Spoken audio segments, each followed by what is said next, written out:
From Nigeria's Sani Abacha to Liberia's Charles Taylor and Uganda's Idi Amin, there is no denying that Africa has had more than its fair share of ruthless dictators.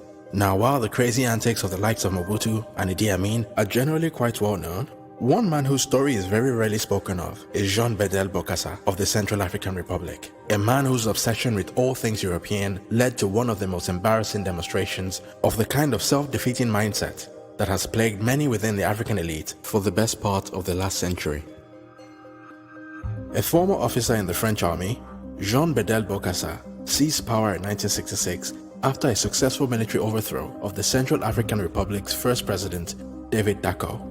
Ripping apart the country's first constitution, Bokassa immediately appointed himself president. 6 years later, in 1972, he declared himself president for life. And just 2 years after that, he declared himself Marshal of the Republic. You see, Jean-bedel Bokassa was a man obsessed with two things: grandiose titles and all things French. One of Bokassa's biggest idols was Napoleon Bonaparte, and just as Napoleon converted the French Revolutionary Republic to the French Empire in 1804, Bokassa decided that he was going to convert the Central African Republic into the Central African Empire. During a presidential visit in 1976, Bokassa told then French President Valéry Giscard d'Estaing of his plans to celebrate the establishment of a Central African Empire with a lavish coronation ceremony. According to Bokassa, the creation of a monarchy would help elevate the Central African Republic's influence in the continent and also enhance its position on the world stage. Bokassa asked the French president for financial assistance in organizing the event, but despite being initially resistant to the idea, Giscard d'Estaing ultimately agreed to support Bokassa for a number of reasons. Firstly, he did not want to risk jeopardizing France's major role in the country's uranium and diamond mining industry. Secondly, France had a major interest in maintaining good relations with the Central African Republic, which alongside Gabon and Zaire, formed the bedrock of French policy in Central Africa. Bokassa's alleged growing relationship with the anti-France Libyan leader Muammar Gaddafi was also another source of anxiety for Giscard d'Estaing. And all things considered, he allegedly agreed to fund Bokassa's coronation in exchange for him cutting ties with Gaddafi and guaranteeing continued French access to the country's uranium and diamond mines. With the financial backing of the French government, Bokassa's grand coronation would take place on the 4th of December 1977, a date he chose as it marked the 173rd anniversary of Napoleon's grand coronation in 1804.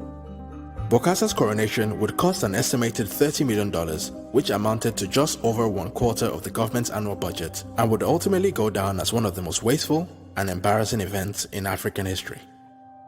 In preparation for the event, a government committee was set up to completely transform the country's capital of Bangui. The streets were scrubbed clean, old buildings were repainted, and beggars were driven out of sight. Renowned French sculptor Olivier Brice was commissioned to design Bokassa's imperial throne, and a team of 30 French artisans were hired to build the gold-plated bronze throne worth an estimated $2.5 million. 8 white horses were imported from Belgium to pull Bokassa's royal carriage, which was sourced from the south of France, and over a dozen more horses were imported from the French city of Normandy to carry the royal horsemen that accompanied his carriage. The very same 200-year-old French company that had embroidered Napoleon's uniforms was commissioned to create Bokassa's coronation attire, in association with Italian-French designer Pierre Cardin. 13 different outfits were ordered, costing a total of $145,000. Bokassa's coronation gown alone reportedly cost over $72,000, and his imperial crown was produced by a French jeweler which was founded under the reign of Napoleon. Along with his imperial scepter and sword and other bits and pieces, Bokassa reportedly spent around $5 million just on jewelry. To ensure that his guests were driven around the city of Bangui in style and comfort, 60 brand new Mercedes-Benz vehicles were ordered from Germany. But as the Central African Republic is a landlocked country, the cars had to be first shipped to neighboring Cameroon before being flown over the Central African forest to the country's capital of Bangui at a cost of $5,000 per car.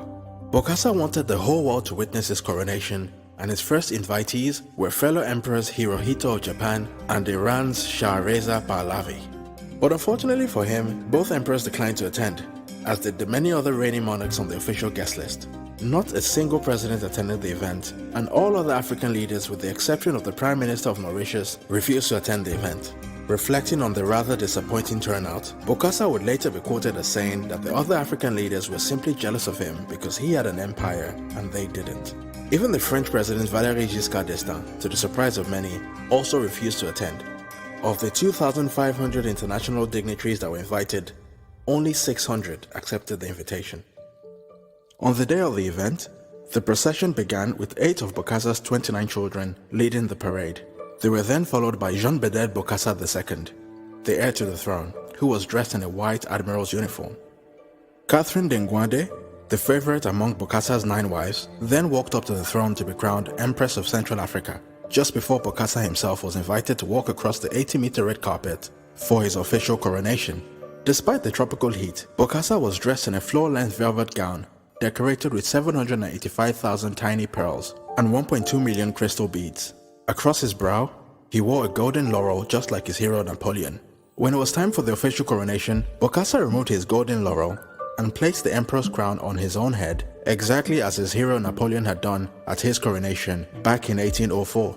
With the crown on his head, he was then presented with a gold-plated sword along with a huge diamond scepter, and at exactly 10:43 a.m. on December the 4th, 1977, Jean-bedel Bokassa was officially proclaimed Emperor of Central Africa by the will of the Central African people united within the National Political Party, the Movement for the Social Evolution of Black Africa.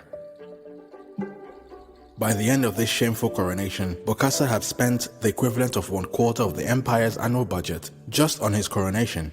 With the ceremony, Bokassa had wanted to make a name for himself, and in this respect, the coronation was a huge success. His moment of glory was widely reported, although not necessarily in the way he would have liked. Images of his coronation were splattered across newspapers and TV sets around the world, to the eternal embarrassment of his countrymen and his continent.